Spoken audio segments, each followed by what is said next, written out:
canan məni möhkəm sevir, mən tərəfdən həm sevir, həm sevir. Bu adətdir pərvanəni şəm sevir, şəm özü də pərvanənin eşqinə düşür, şəm özü də pərvanənin eşqinə düşür. Qədə gətirir sənin eşqin muxtar, yarın yoxdur bu aləmdə oxşar.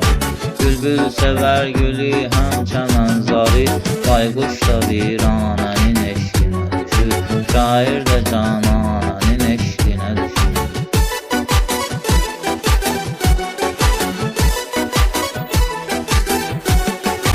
Kimdir özünü bu sevgidən yan edən, sən özünü tək mənə canan edən.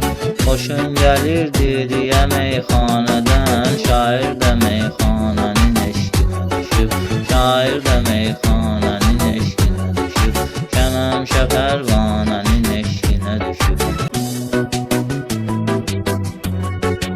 Değişmərəm heç nəyə mən incimi, sənə deyirəm dərdimi, sevindimi. Məcnun Leyla sevməyib bizim kimi, ayrılıb məkanənin eşqinə düşüb, şəməmşə pərvanənin eşqinə düşüb. Sən safsan yoxundur kim küdurət, məhəbbətə etməzsən xəyanət. Ona görə bəslədim sənə məhəbbət, ürək təmiz xanənin eşqinə düşüb, şəməmşə pərvanənin